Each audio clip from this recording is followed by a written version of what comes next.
आवाज आ रहा है? ऐसे हाथ करो, आवाज आ रहा है? Thank you. सबने होमवर्क किया? दिखाइए अपना अपना होमवर्क। हाँ हाँ, पंचाल भाई दिखा रहे हैं और राधिका मोदी जी दिखा रही, अनीता अरोरा जी, मैत्री शाह,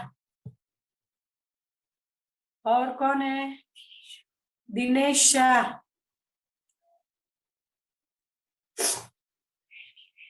रेडमी भी दिखा रहा है अपना homework. Thank you so much, thank you so much. Khyati Pandya also showing her homework. ठीक है, हम होमवर्क किसके लिए करते हैं? अपने लिए, खुद के लिए। हाँ, तो होमवर्क क्या था? मैं शांत स्वरूप आत्मा हूँ, शांति धाम निवासी हूँ, शांति सागर की संतान हूँ, सर्वशक्तिवान मेरे साथ है, सफलता मेरा जन्मसिद्ध अधिकार है। याद है सबको? ऐसे नहीं सोचना कि अभी कुछ काम नहीं है तो चलो टाइम पास के लिए ऑनलाइन हो जाए, नहीं। आपका समय बहुत कीमती है, आप बहुत अमूल्य है। अगर आप दुनिया के कोई बहुत वीआईपी से मिलना चाहते हो ना, आपको लगे कि दुनिया में ये इंसान सबसे बड़ा वीआईपी है और इससे मुझे मिलना है, तो मैं आपको बताऊं आपको क्या करना है? रोज सुबह उठ के मुंह धो के आईने के सामने जाना, और जो सामने दिखता है ना, वो आपके लिए बहुत इंपॉर्टेंट है।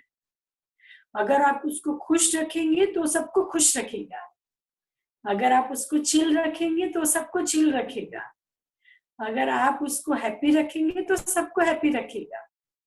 तो ये मेरे पे डिपेंड करता है कि मैं स्वयं को कितना चिल रखता हूँ, कितना कूल रखता हूँ, तो ऑटोमेटिकली सब इतने कूल और चिल होते जाएंगे। तो हमने राजयोग मेडिटेशन के अंदर कुछ कुछ बातें बहुत क्लैरिटी से समझ ली है। ब्रीफिंग में रिपीट कर लेते हैं। पहला हमने सेल्फ रियलाइजेशन सीखा है ना, मनन चिंतन सीखा, उसका बार बार रिवीजन सीखा। फिर हमने सुप्रीम सोल रियलाइजेशन, परमात्मा के साथ क्या रियलाइज करे, उसको सीखा। फिर हमने तीसरा क्या सीखा? उसके बाद हमने सीखा कैसे उसके साथ कम्युनिकेट करें। फिर हमने सीखा कि ये करने से जीवन में कौन सी प्राप्ति है और एक सफल जीवन पाने के लिए किन किन शक्तियों की आवश्यकता है,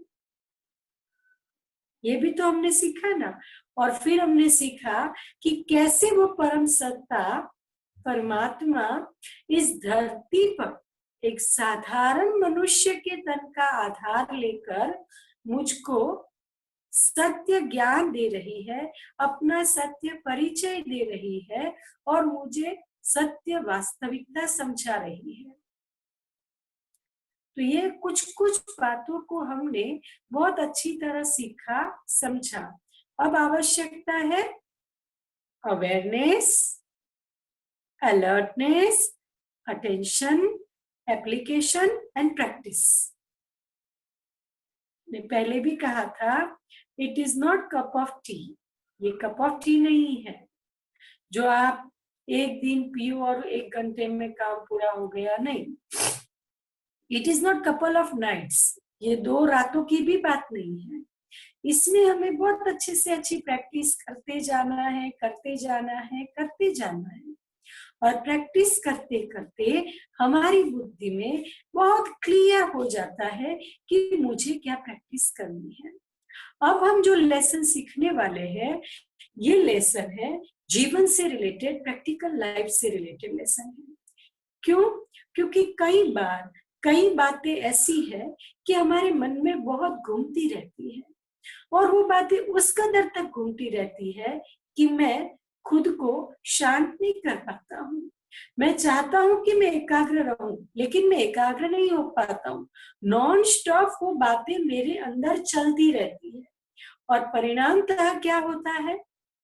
परिणामतः जब जब आप कभी भी कोई काम करने बैठो तो वो बातें पीछे से बैक करती है। आप में से कई होंगे जिन्होंने कई दिनों से या कई महीनों से या शायद बहुत लंबे समय से साउंड स्लीप नहीं की होगी। क्यों? क्योंकि जैसे जैसे उम्र बढ़ती जाती है, दुनिया के अच्छे व बुरे अनुभव होने लगते हैं, और जैसे ये अनुभव होते हैं तो मेमोरी में वो स्टोर करने लगते हैं, और जितना जितना ये मेमोरी में स्टोरेज होने लगते हैं तो धीरे धीरे क्या होता है, सबकॉन्शियस माइंड इसको अब्सॉर्ब कर लेता है। और जितना मेरा सबकॉन्शियस माइंड इन सब बातों को एब्सॉर्ब कर लेता है, परिणाम स्वरूप जब मैं आत्मा सोता हूँ तो सारी बातें बाहर आती हैं। जब मैं ऐसी कोई सीन देखता हूं तो फिर से वो रिकॉल होती है, इसीलिए वो अंदर से संपूर्णतः डिलीट नहीं होता है। मैं ये नहीं कहूंगी कि हम 100% डिलीट कर सकते हैं, लेकिन मैं ये जरूर कहूंगी कि उस स्मृति के साथ जुड़ी हुई जो मेरी यादें हैं, और उन यादों के साथ जो मेरा दर्द जुड़ा है, एक्साइटमेंट जुड़ा है, अग्रेशन जुड़ा है, वो डेफिनेटली स्लो हो सकता है। तो that we can do. Idea आ रहा है?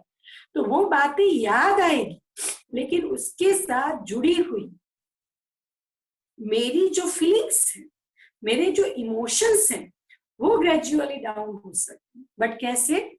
उसके लिए मुझे खुद पे बहुत इंट्रोवर्ट होके मेहनत करनी होगी, और उसके लिए कुछ सनातन सत्य को समझना होगा। तो हमने कुछ कुछ सनातन सत्य समझा।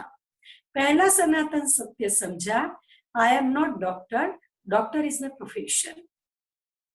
I am not engineer, engineering is my profession. I am not boss, boss is my role.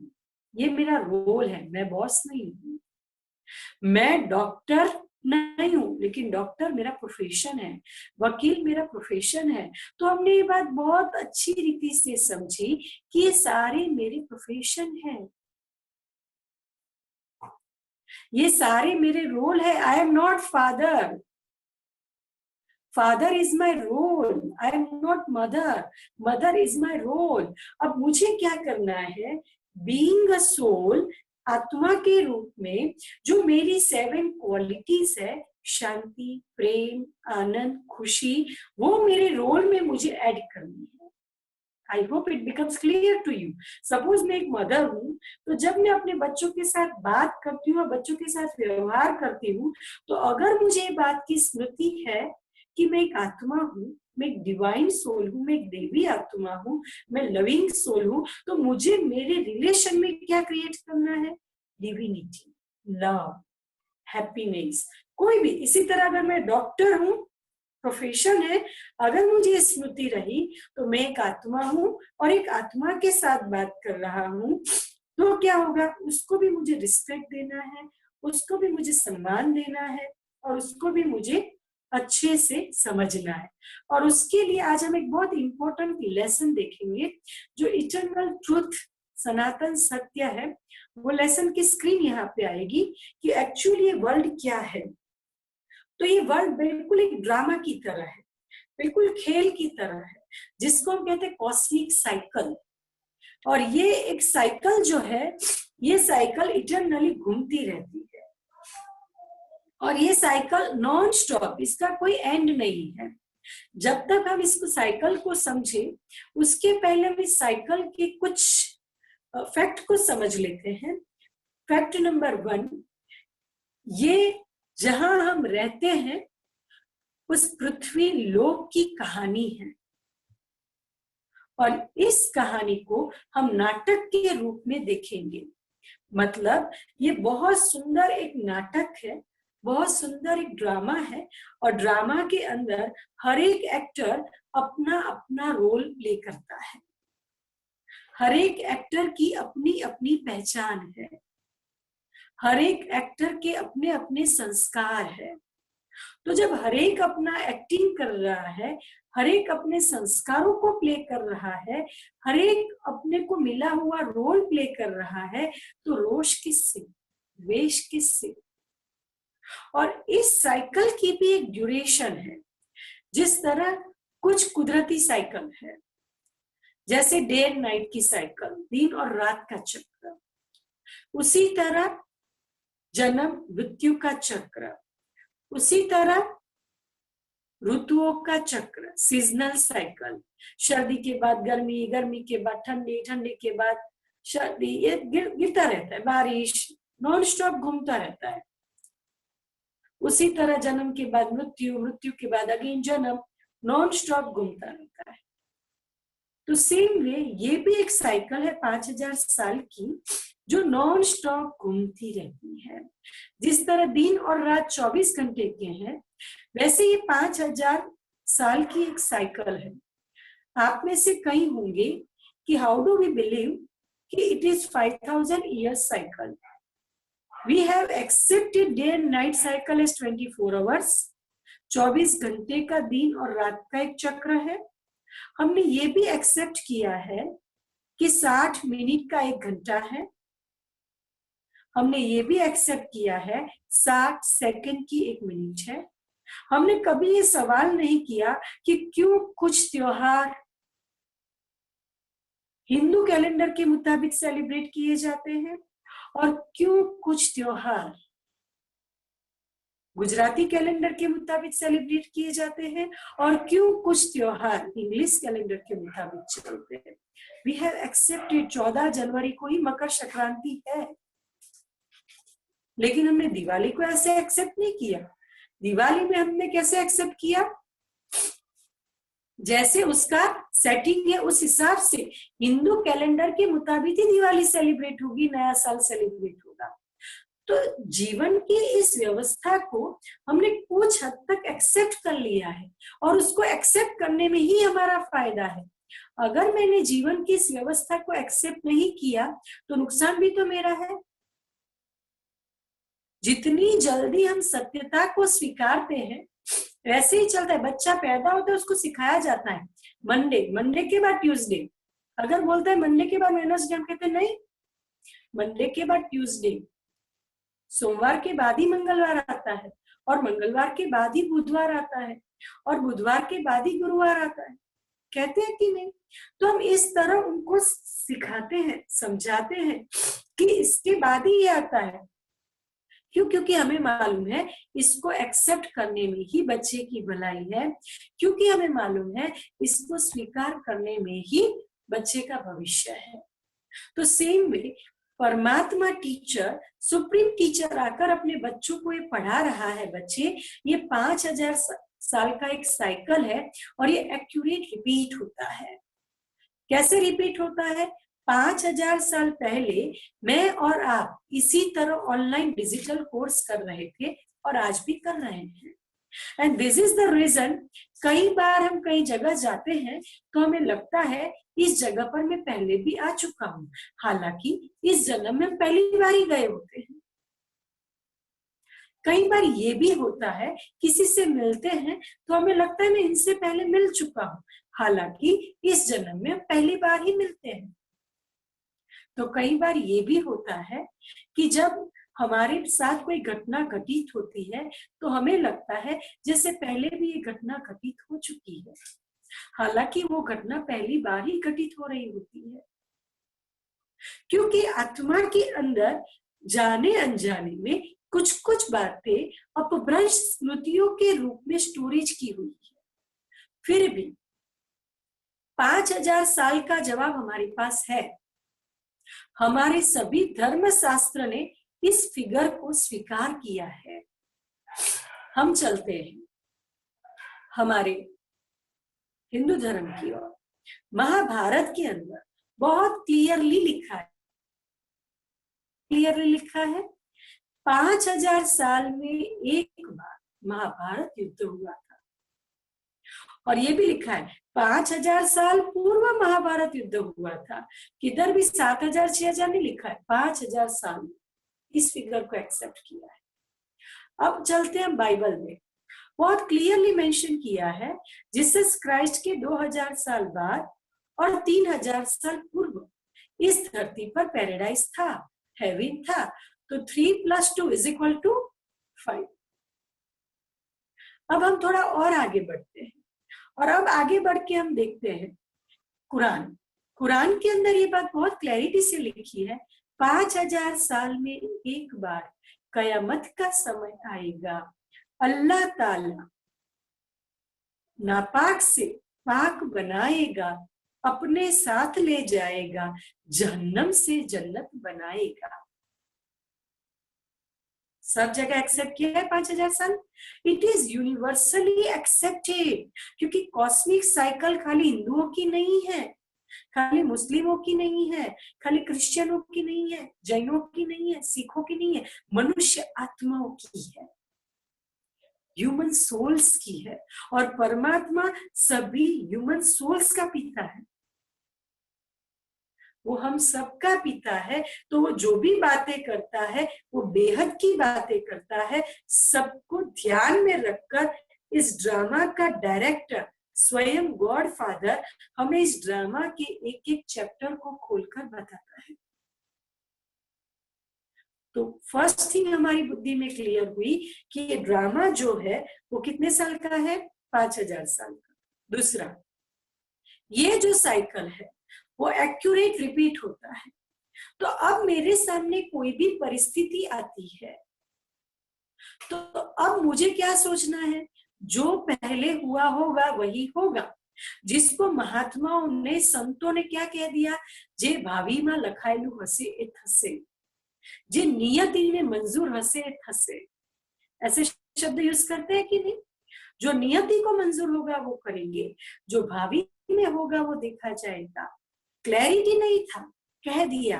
परमात्मा ने आकर क्लैरिटी दिया, नियति और भावी आप बच्चों ने ही बनाई है अपने कर्मों के द्वारा। और नियति और भावी इस 5000 साइकिल में एक्यूरेट समा गई है।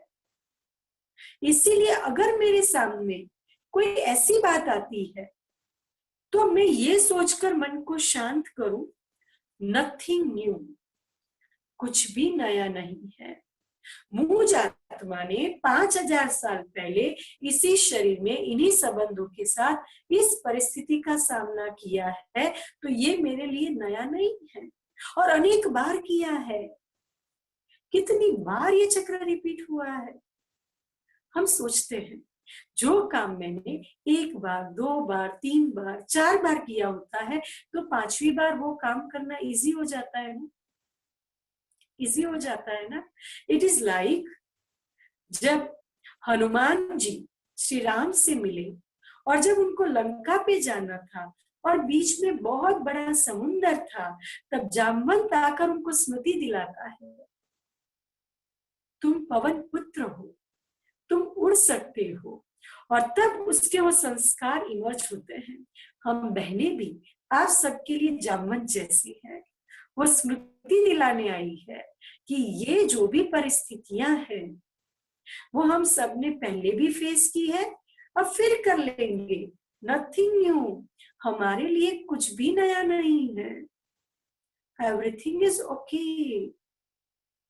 तो पहली बात क्या याद रखनी है, नथिंग न्यू। दूसरी बात, इस चित्र को हम ध्यान से देखें। इस चित्र के अंदर स्वस्तिक बनाया है, आप सबने देखा होगा। देखिए स्वस्तिक बनाया है।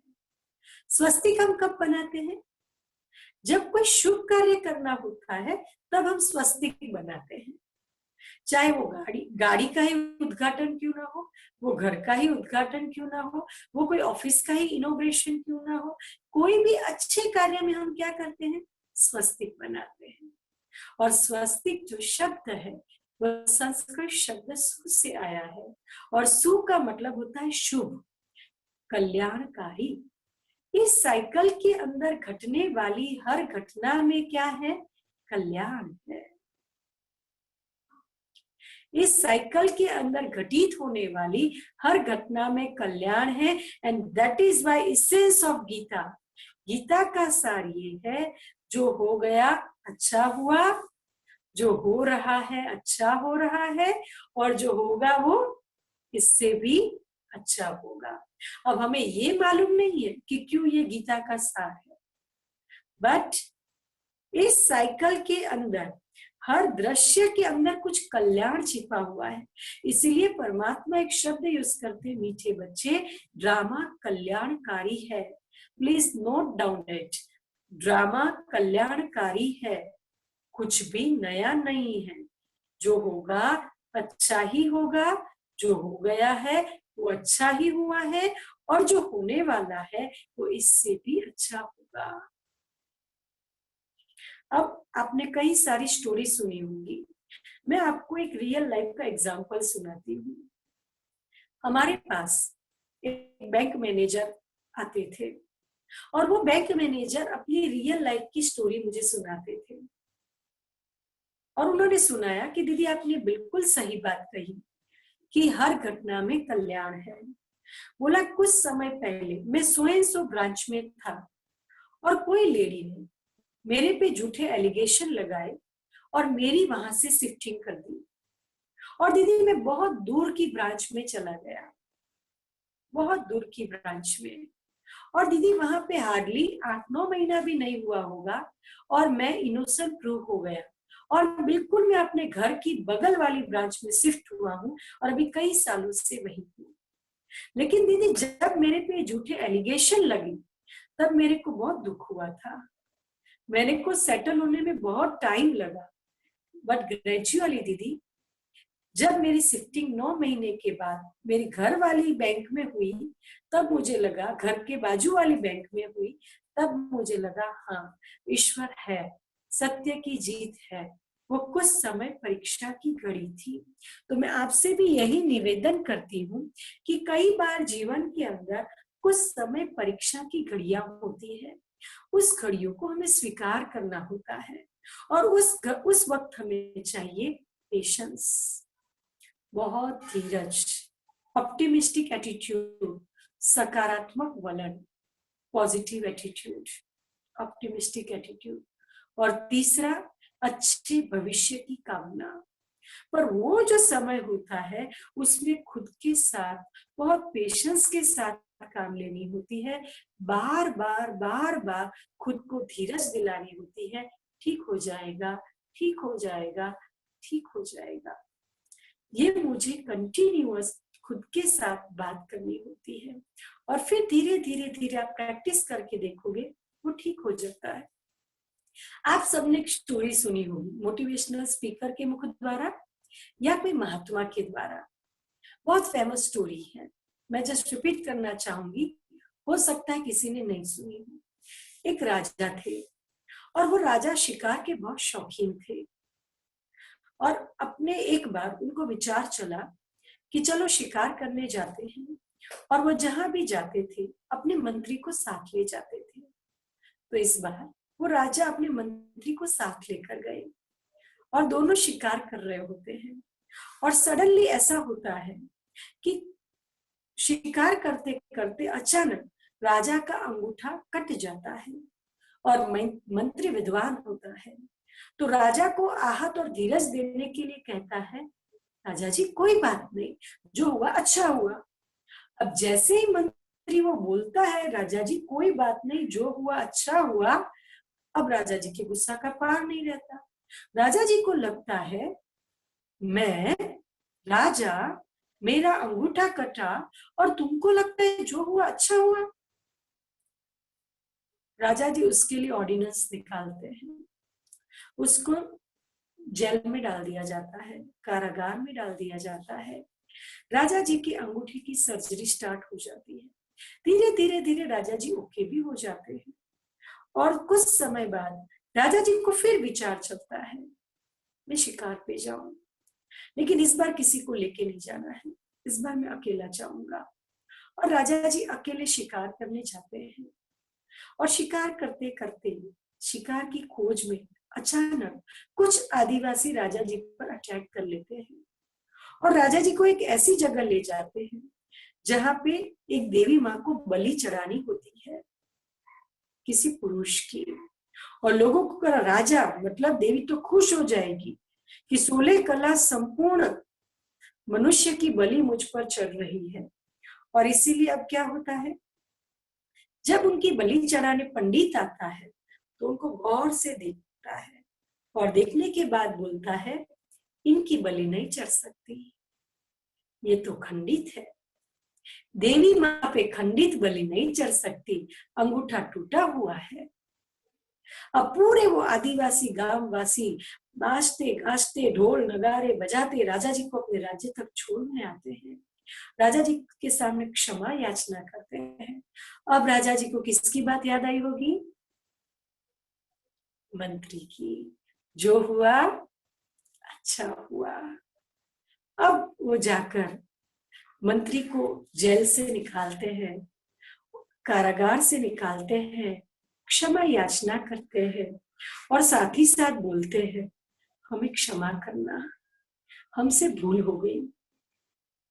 तब मंत्री फिर कहता है राजा जी जो हुआ अच्छा हुआ। तो बोला क्या अच्छा हुआ? मेरे साथ तो मुझे समझ में आया, लेकिन तूने बिगड़ कोई गलती, तू इस राज्य का मंत्री और मैंने तेरे को जेल में डाल दिया, पोजीशन से रद्द कर दिया, इसमें भी तुझे अच्छा ही दिखती है। विद्वान मंत्री बोलता है राजा जी अगर आज आप मुझे जेल में नहीं डालते तो मैं आपके साथ होता और आपकी जगह मेरी बलि चढ़ जाती। क्लियर हुई बात? तो कई बार जीवन के अंदर कुछ परिस्थितियां ऐसी आती है जिसमें हमें लगता है ये गलत हुआ। इसीलिए परमात्मा हमें एक बहुत अच्छी बात सिखाते हैं, ड्रामा सबसे बड़ी माँ है। माँ अपने बच्चे का अहित कभी नहीं कर सकती। तो ये जो नियति बनी हुई है उसमें किसी का भी अहित कभी भी नहीं हो सकता। ऑलवेज पॉजिटिव ही हो सकता है, हमेशा अच्छा ही हो सकता है। तो सनातन सत्य नंबर 1, ड्रामा कल्याणकारी है। ड्रामा में जो भी सीन आती है नथिंग न्यू, कुछ भी नया नहीं है। अब मैं अपनी लाइफ के साथ इसको कैसे रिलेट करूं? मेरे जीवन में जो भी घटना घटित होती है उसमें अच्छा है। पहला थॉट मुझे क्या क्रिएट करना है? अच्छा है, कल्याण है, इसमें भी कल्याण, ठीक है। दूसरा थॉट मुझे क्या क्रिएट करना है? नथिंग न्यू, जो होगा देखा जाएगा, पहले भी इसको फेस किया है, आगे भी करेंगे। तीसरा, बीती को बदल नहीं सकते हैं, जो हुआ उसमें भी कुछ कल्याण है, फुल स्टॉप। ये 3 बातों को मुझे मंत्र के रूप में, इंजेक्शन के रूप में समझो, मंत्र के रूप में समझो, अपने जीवन में धारण कर लेने हैं। जितना में तब प्रैक्टिकल लाइफ मुझे बहुत सरल और इजी लगेगी। अब देखते हैं, हर साइकिल के कुछ प्रहर होते हैं, कुछ हर समय समय की बात, बहुत शब्द यूज करते ना, समय समय की बात है, वो हमारा जमाना था, आज आपका जमाना है, वो उसका वक्त था, आज इसका वक्त है। तो ये वक्त में ऐसा तो क्या है? तो इस साइकिल के अंदर अभी आप और गौर से देखेंगे, यहाँ पे 4 हिस्से बताए हैं और 4 हिस्से को आप गौर से देखेंगे तो लिखा है सतयुग, त्रेतायुग, द्वापर युग, कलयुग। दिखाई दे रहे हैं ना? गौर से देखिए आप। तो ये क्या है? ये समय की पहचान है कि काल चक्र का जो आदि काल है वो बहुत सुवर्ण काल होता है, सुसंस्कृत समाज होता है वहां पे। जिस तरह जन्म और मरण के चक्कर में 4 अवस्थाएं हैं, बचपन अवस्था, युवा अवस्था, प्रौढ़ावस्था एवं बुढ़ापा। उसी तरह सुबह, दोपहर, शाम और रात, 4 प्रहर है ना। तो सीन भी इसमें भी 4 है, सतयुग, त्रेतायुग, द्वापर युग, कलयुग। और उसमें स्वस्ति का जो लाइन है वो ऐसे है, ऐसे मतलब ब्लेस्ड, आप ब्लेस्ड थे। हाँ, बहुत सुंदर एक सेंटेंस लिखा है बाइबल के अंदर, when God creates his world, he creates it in his own imagination and he creates gods and goddesses। मतलब जब भगवान ने ये दुनिया बनाई तब भगवान ने अपनी कल्पना से ये दुनिया बनाई और उन्होंने इस दुनिया के अंदर सब भगवान और भगवती को भेजा था। मतलब हम मनुष्य आत्माएं वहां पे देव तुल्य थी, देवता थी। अब देवता जब शब्द यूज करते हैं तो हमें लगता है वो कोई पूजनीय है, वो कोई देवी है, वो कोई शक्ति है, वो कोई महारथी है। देवता मैं और आप ही थे। फर्क ये था, हमारे अंदर धारणाएं दिव्य थी, गुण दिव्य थे, क्वालिटीज दिव्य थी। ये फर्क है। हमारे अंदर उस वक्त दिव्य गुण थे। और दिव्य गुण कौन कौन से थे हमारे अंदर? तो उस वक्त हमारे अंदर जो गुण थे, वो गुण में शांति, प्रेम, पवित्रता, आनंद, शक्ति, ये सब था। बहुत थोड़े मनुष्य थे सतयुग के अंदर। कहा जाता है वाघ और बकरी एक घाट पर पानी पीते थे कि दूध की नदियां बहती थी। सर्वगुण संपन्न 16 कला संपूर्ण इंसान था, जिसके लिए बहुत सुंदर एक गीत है, जहां डाल डाल पर सोने की चिड़िया करती है बसेरा, वो भारत देश है मेरा। तो ऐसा सुंदर भारत देश हमारा था। और ये कल्पना नहीं है, ये हकीकत है। बहुत सुंदर समय, सुसंस्कृत समाज, तन से स्वस्थ, मन से तंदुरुस्त, धन से संपन्न, और जन मतलब संबंधों में प्यार, विश्वास और शुद्धता। चारों प्रकार का सुख, तन तंदुरुस्त, मन सदैव निश्चिंत बेफिक्र बादशाह, धन से भरपूर संपन्न, और संबंधों में प्रेम, विश्वास और पवित्रता। कहा जाता है वहां पे रोज 56 प्रकार के भोजन है, लेकिन वहां पर आपके आज पिज्जा, बर्गर, दाबेली, गोटा, चटनी, ये सब नहीं है। वहां पे नेचुरल फूड है, नेचुरल फ्लेवर है। हर फ्लेवर के फ्रूट, हर फ्लेवर की सब्जियां हैं। वहां पे इस तरह का खाना नहीं पकाया जाता है। वहां सब जूसीस और अलग अलग फॉर्म में भोजन होता है। इसीलिए नेचुरल है, जैसा अन्न वैसा मन, जैसा खाएंगे वैसा ही मन बनेगा। देवता बहुत थोड़ा खाते हैं, इसीलिए देखो देवताओं को भोग बहुत लगता है, लेकिन थोड़ा थोड़ा थोड़ा थोड़ा लगाते हैं, क्योंकि वो सिर्फ स्वाद लेते हैं, टेस्ट करते हैं। तो तन तंदुरुस्त, मन संपन्न, वहां काम, क्रोध, लोभ, मोह, ईर्ष्या, द्वेष, नफरत का कोई ज्ञान नहीं है।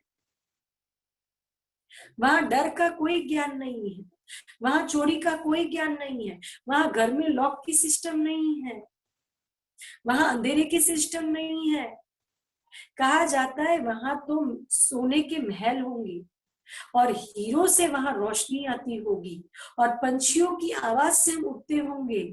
इस घड़ी के भी कोई जरूरत नहीं है, क्योंकि कई बार ये घड़ी भी प्रेशर ला देती है। सबको अनुभव है, घड़ी की ओर देखते हैं दिमाग में प्रेशर आता है। इसलिए कई बार हम कहते भी है मस्ती मस्ती में, घड़ी की ओर देखो फिर काम करो। तो वहां पर बहुत नेचुरल लाइफ है। तीसरी बात, वहां पर डॉक्टरी नहीं होगी, क्योंकि कोई बीमार नहीं होता। वहां एडवोकेसी नहीं होगी, क्योंकि वहां झगड़ा ही नहीं है, तो पंचायत की जरूरत ही नहीं। वहां पर इंजीनियर अपने आप में बहुत स्मार्ट होंगे, तो वहां इंजीनियर का बिजनेस चलेगा, डॉक्टरी का नहीं चलेगा। हाँ, जो डॉक्टर है वो माइंड नहीं कीजिए, बट इट इज ट्रू, आप कुछ अच्छी कला सीख लीजिएगा। तो वहां पे डॉक्टरी नहीं है, एडवोकेसी नहीं है, कोई भी दुख नहीं है, तो दुख के प्रोफेशन भी नहीं है। वहां का एजुकेशन भी बहुत सरल है। वहां एक राज्य, एक मत, एक धर्म, एक भाषा, एक संस्कृति है। एक एक करते एकता ही है वहां पे। वहां का शिक्षा, जो विद्यार्थी बैठे हैं उनके लिए बड़ी खुशखबरी है। वहां आज के जैसे एग्जाम सिस्टम नहीं है, वहां आज के जैसे विषय नहीं है। वहां प्रैक्टिकल लाइफ की सब्जेक्ट है, राज विद्या है। वहां इतनी हाईफाई टेक्नोलॉजी नहीं है जो हमारे माइंड को इतना खींचेगी या डिस्टर्ब करेगी। वहां साइंस है, लेकिन सुपर साइंस है, सुखदायी साइंस है। यहाँ पर साइंस सुख के साथ साथ बहुत कुछ और भी देता है, वहां पर सिर्फ सुख ही सुख है। तो ये संपन्न अवस्था है। कहा जाता है वहां पे मनुष्य 16 कला संपूर्ण, संपूर्ण निर्विकारी, डबल अहिंसक, मर्यादा पुरुषोत्तम, सर्व गुणों से संपन्न था, 16 कलाओं से संपूर्ण था। तो ऐसी देव तुल्य दुनिया, आप सबको ऐसी दुनिया में जाना है ना? जाना है ना? हाँ बताइए, जाना है ना? तो जाना है तो अभी देवता बनना पड़ेगा।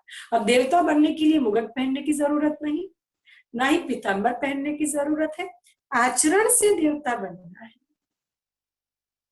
हमें आचरण से डिवाइन बनना है। फिर सतयुग के बाद त्रेता आता है।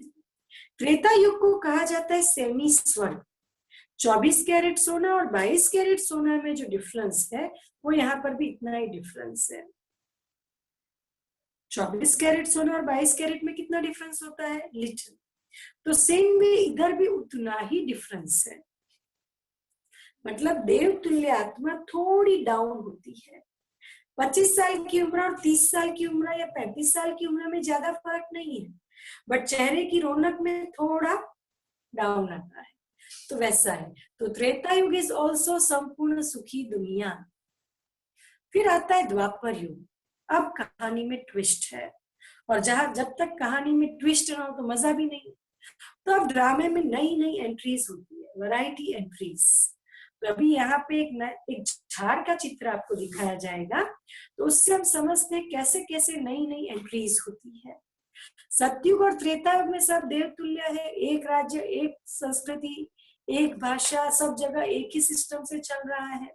लेकिन द्वापर युग जैसे ही आया तो देवताएं जन्म लेते लेते धीरे धीरे एनर्जी को डिप्लीट करते गए, और डिप्लीट होते होते जैसे ही द्वापर युग आया तो बाइबल के अंदर एक बहुत अच्छी बात कही है कि एडम और ईव फर्स्ट मैन और फर्स्ट वुमन थे, और एडम और ईव के लिए कहा जाता है गॉड ने उनको वो फ्रूट खाने के लिए मना किया था, forbidden fruit of lust.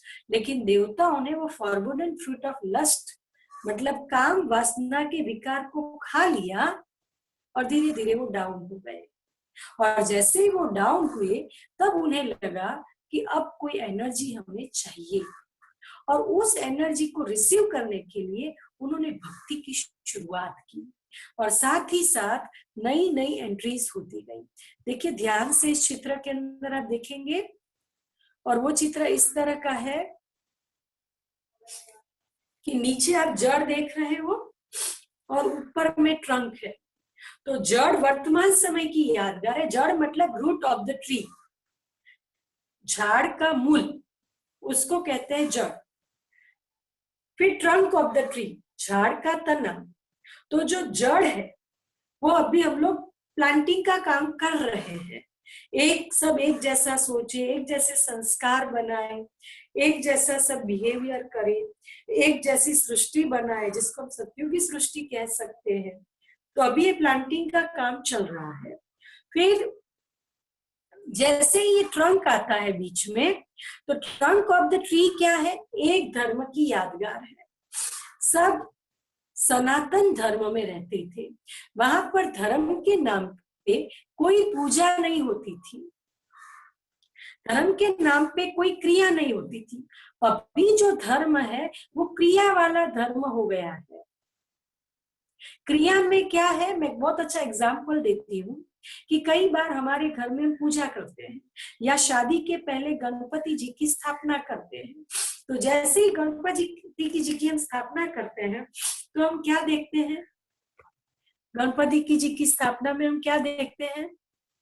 Mummy और पापा और घर के सदस्य स्थापना कर देते हैं, बाकी सब बहुत उत्साह से उसकी स्थापना किया। लेकिन आफ्टर वेरी मोमेंट, थोड़े समय के बाद सब दूसरे फंक्शन में बिजी है। तो परिणाम स्वरूप क्या हुआ? जैसे ही सब दूसरे फंक्शन में बिजी हो गए तो परिणामतः ये हुआ कि भगवान की मूर्ति की स्थापना एक विधि के रूप में हो गई, धर्म हो गया, हमने धर्म किया। तो धर्मस्य इति धारणा, जो मेरी धारणा में है वो धर्म है, नहीं कि मैं धर्म के नाम पे कोई क्रिया करूं वो धर्म है। मैं कोई भी धर्म में पैदा हुआ हूं, मैं कोई भी धर्म की क्रियाओं को फॉलो करूं, आप कर सकते हो, क्योंकि कोई भी धर्म बुरा नहीं सिखाता है।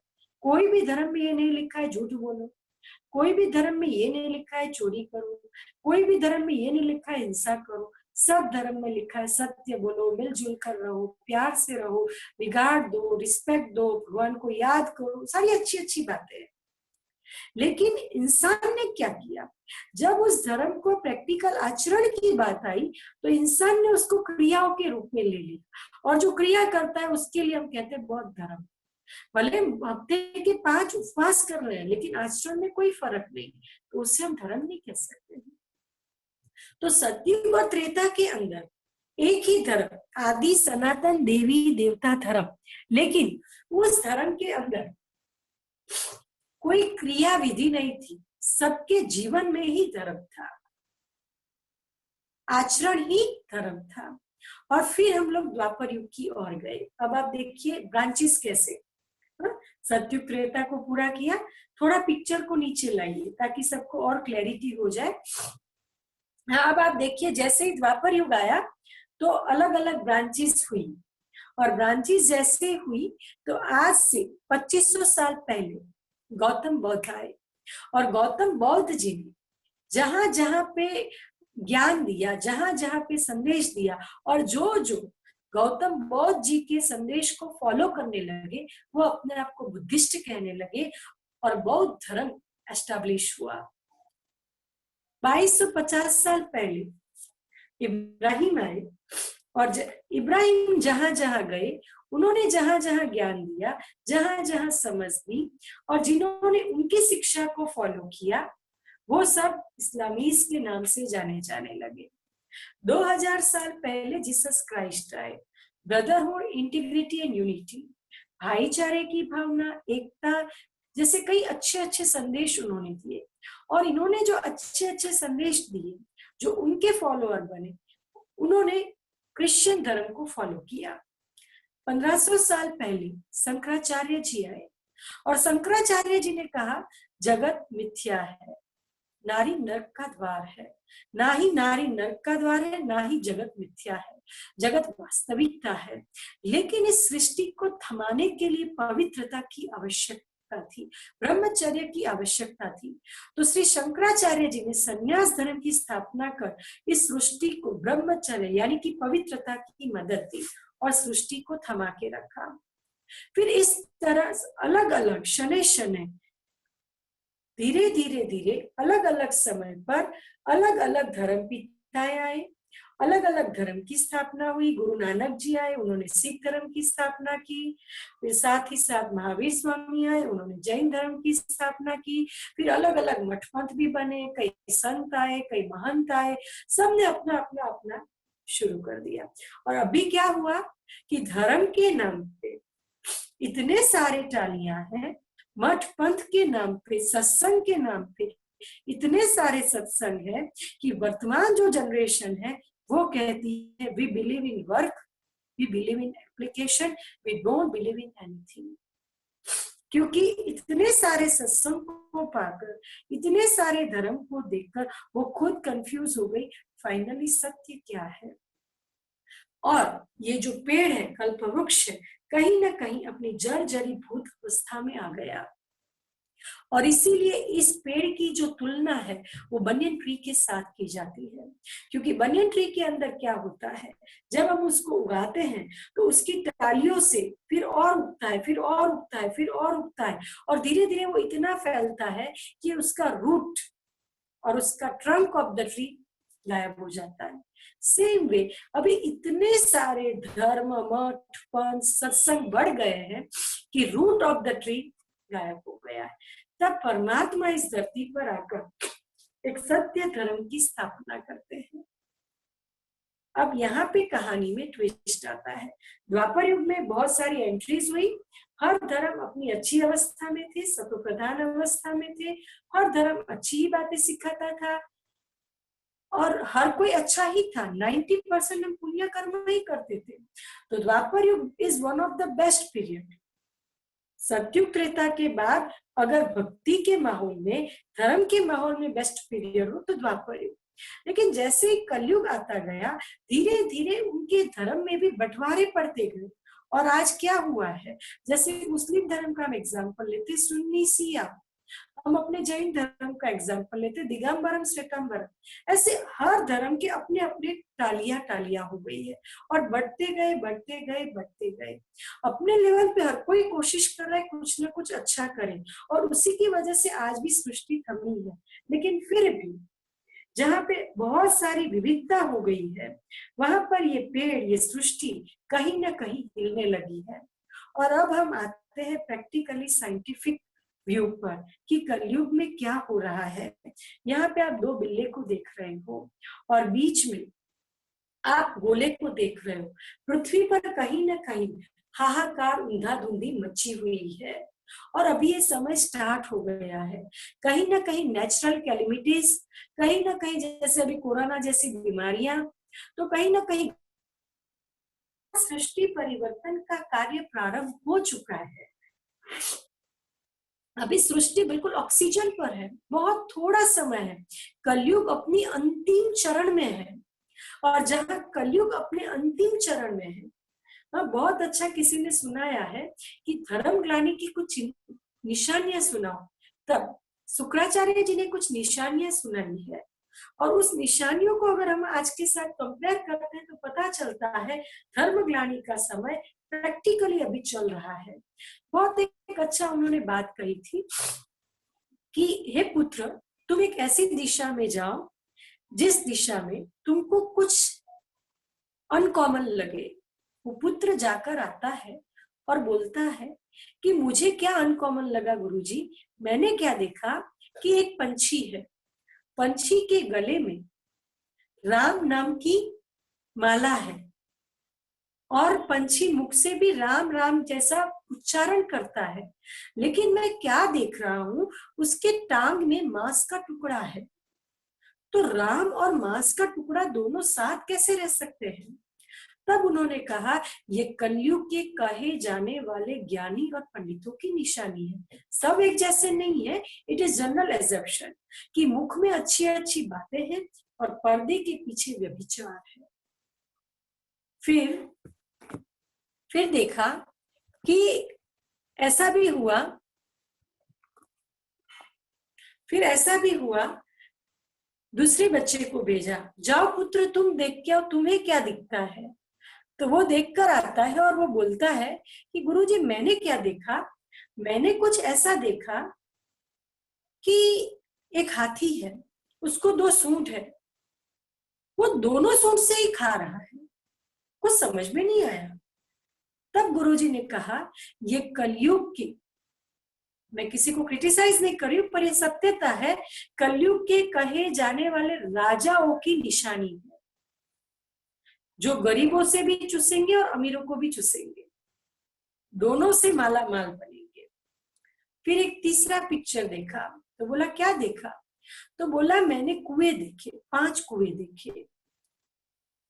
क्या देखा मैंने? एक कुएं का पानी चारों कुएं में जा रहा है और चारों कुएं में फैल रहा है, और जैसे ही वो पानी चारों कुओं में फैल रहा है और 5वां कुआं धीरे धीरे खाली होने लगता है, और अब जब 5वें कुएं की बारी है पानी लेने की, तब 4 कुएं के ढक्कन बंद हो जाते हैं and they are not ready to give a single drop of water. Surprise, ऐसे कैसे हो सकता है गुरुजी? तो बोला, कलयुग के अंदर ऐसे बच्चे पैदा होंगे कि एक विधवा माँ अपने 4 बच्चों को बड़ा कर सकेगी, एक गरीब पेरेंट्स अपने 4 बच्चों को बड़ा करेंगे, लेकिन जब वो 4 बच्चे बड़े होंगे तब उनके घर में उनके लिए स्थान नहीं होगा। और आप सब प्रैक्टिकली ये सब देख रहे हैं, कईयों ने तो अपने साथ भी ये देखा होगा। जिस बच्चे के नाम पर हम सब कुछ तैयार करने के लिए है, बड़ा होकर वही हमारा नहीं रहता है। आपकी बागवान फिल्म इसी बात को इंडिकेट करती है कवि प्रदीप जी का गीत, देख तेरे संसार की हालत क्या हो गई भगवान, कितना बदल गया इंसान। ये वर्तमान समय है। और चौथे ने क्या देखा, उसने 3 कुएं देखे। 2 कुएं बिल्कुल पास है, बिल्कुल करीब, और जो तीसरा कुआं है वो दूर है। 2 कुएं का कनेक्शन एक है। तो देख रहा है एक कुआं बिल्कुल भरा हुआ है और एक कुएं में बिल्कुल पानी नहीं है, और तीसरा कुआं बहुत दूर है। तो बोला गुरुजी, इन दोनों के कनेक्शन है, लेकिन फिर भी इस कुएं का पानी इधर नहीं जा रहा है, लेकिन दूर के कुएं तक जा रहा है। कुछ समझ में नहीं आया।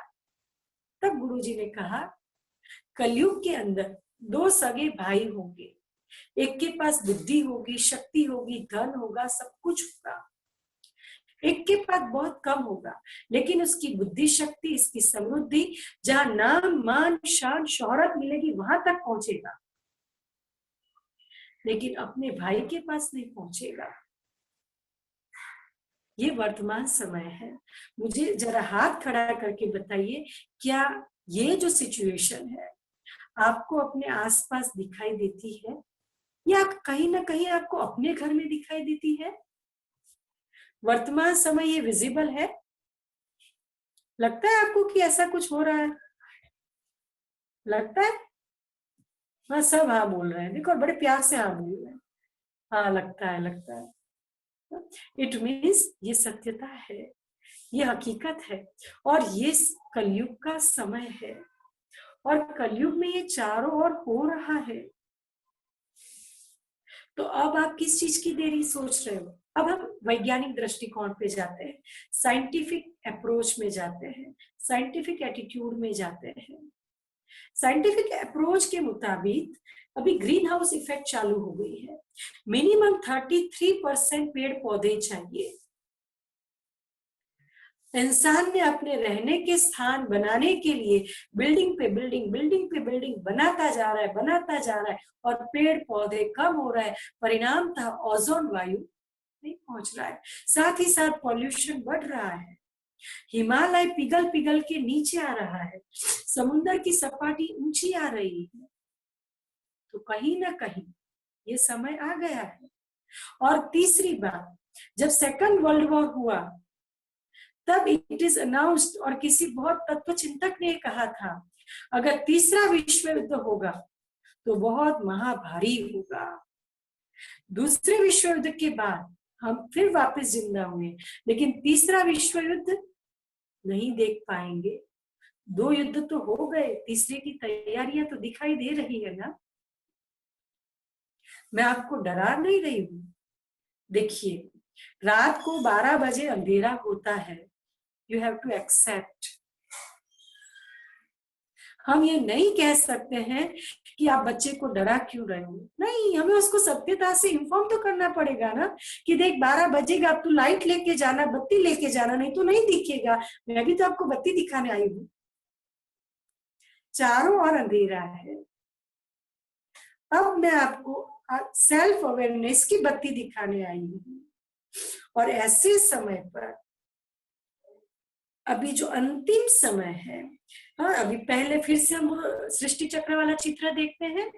बहुत इंपॉर्टेंट बात है उसके अंदर, कि जब कलयुग का अंत और सतयुग की आदि होती है तो बीच का एक समय आता है, और ऐसे समय में परमात्मा हम बच्चों को कैसे उठाता है, और परमात्मा हम बच्चों को जो उठाता है वही बल्ब, वही बत्ती, वही ट्यूबलाइट में आपको देने आई हूँ। रात्रि के बाद सुबह सीधी नहीं होती, बीच में ब्रह्म मुहूर्त होती है कि नहीं? बीच में ब्रह्म मुहूर्त होती है। तो सेम वे कलयुग के बाद सीधा सतयुग नहीं आता है। आपको देखो, काला युग और पीला गोल्डन, दोनों के बीच में थोड़ा सा सफेद सफेद दिख रहा होगा, इसको कहते हैं पुरुषोत्तम कल्याणकारी संगम युग। आत्मा रूपी पुरुष को उत्तम बनाने वाला ये कल्याणकारी युग है,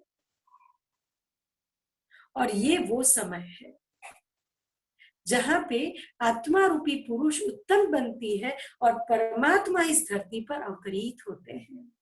भाइयों और बहनों, परमात्मा ने तो 84 इयर्स पहले अपना कार्य प्रारंभ कर दिया था।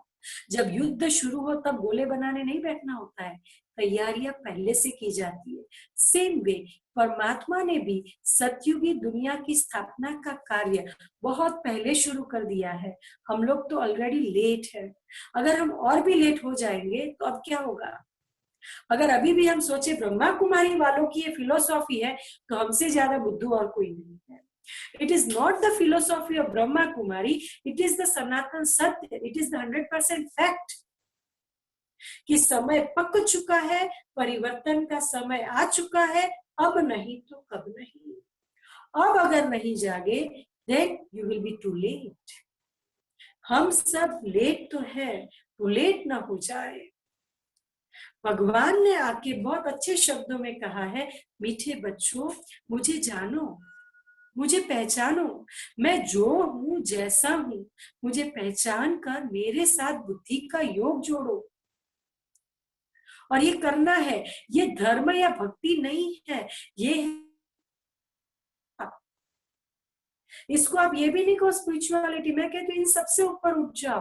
काल चक्र के अंत में जहाँ दुख बढ़ने वाला है और बढ़ रहा है, जहाँ चारों ओर अंधकार बढ़ रहा है, तब परमात्मा पिता कहता है, ओ मेरे लाडले बच्चों, अब तो मुझे जानो, मेरे से बुद्धि योग जोड़ो, सत्युग की स्थापना के कार्य में मददगार बनो, अपने संस्कारों को बदलो, संसार आपे ही बदल जाएगा। मुझे सत्युग लाना है। और सत्युग के बच्चे कौन है? जो 100 लोग आप सुन रहे हो ना, आप ही सत्युग के मालिक हो, आप ही सत्युग के देवताएं हो। अपना हाथ ऐसे करके पीठ तो थपथपाओ कि मैं ही सत्युगी डिवाइन सोल हूं और कोई नहीं। मुझे ही कुदरत ने इस काम के लिए चुना है और किसी को नहीं चुना। ये शुद्ध नशा, भगवान ने मेरा सिलेक्शन किया है, भगवान को मैं पसंद आ गया हूँ और भगवान इस धरती पर आ चुका है। और अगर अब मैंने उसको नहीं पहचाना तो कब पहचानूंगा? कई आप में से बहुत अच्छी भक्ति करते हैं, सुबह उठते हैं, अच्छे जाप करते हैं, अच्छे मंत्र करते हैं, अच्छे व्रत करते हैं। अब जागो, जिनके लिए आप मंत्र कर रहे हो, जिनको रिझाते हो, वो स्वयं इस धरती पर अवतरित हो चुका है और अब वो आपको जगाने आया है। और जागृति अर्थात एक बहुत ऊंची स्मृति, मैं आत्मा श्रेष्ठ कार्य कर रही हूँ। बहुत एक ऊंची स्मृति, इस धरती पर हर मनुष्य एक आत्मा है और हर मनुष्य आत्मा का पिता वो परम पिता है। तो आगे का लेसन हम कल देखेंगे कि कैसे, अब आज हमने थियरी देखी अबाउट कॉस्मिक साइकिल, अब कल हम देखेंगे कैसे अलग अलग रूप में हम सब इस साइकिल के दौरान जुड़ते हैं, कैसे हम अलग अलग जन्म लेते हैं और कैसे हम अलग अलग जन्म लेते हैं और कैसे हम लोग जन्म लेकर कैसे एक दूसरे से मिलते हैं। ये सारी बातें हम कल देखेंगे, जिसको हम कहते हैं बैलेंस शीट ऑफ लाइफ, कर्म फिलोसॉफी।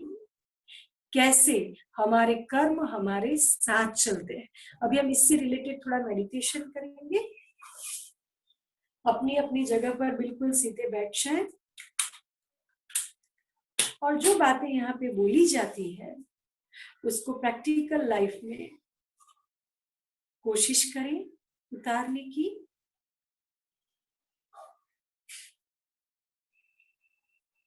मैं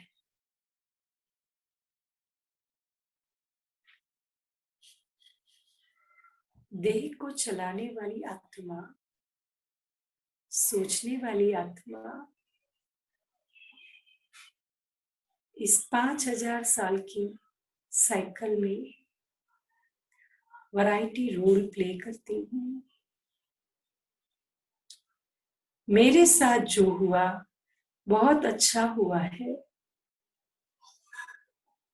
और मेरे साथ जो होगा वो अच्छा ही होगा।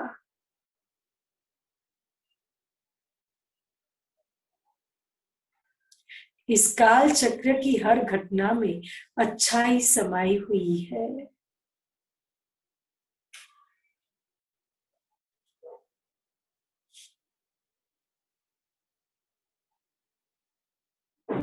जो हो रहा है अच्छा हो रहा है, जो होने वाला है बहुत अच्छा होने वाला है, हर दृश्य में कल्याण है।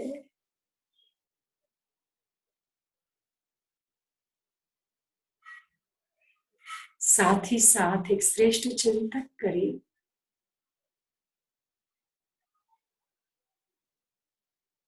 Nothing new.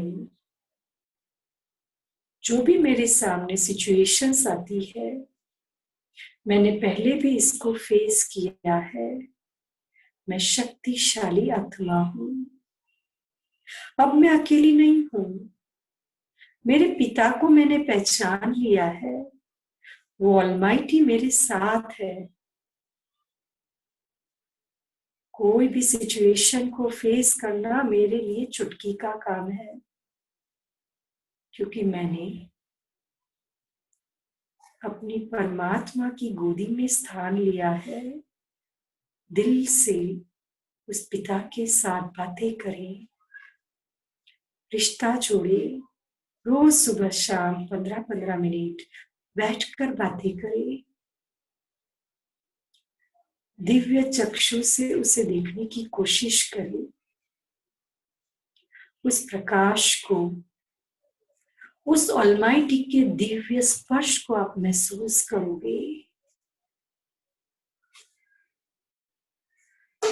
वो दिव्य स्पर्श आपको अलौकिक स्पंदन देगा,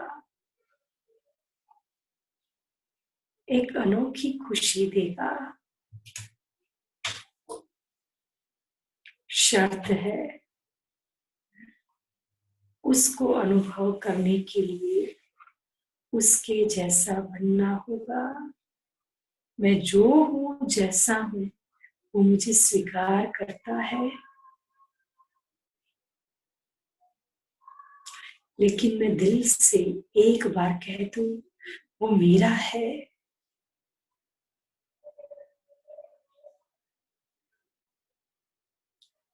दिल से गुनगुना ना, वो मेरा बाबा है। बहुत सुंदर एक गीत बजाते, दिल से कहो मेरा बाबा। और कोई कोई कहते दीदी बाबा शब्द अच्छा नहीं लगता, आपको जो अच्छा लगे, लेकिन इसे दिल से अपनाओ। ओम शांति शांति शांति।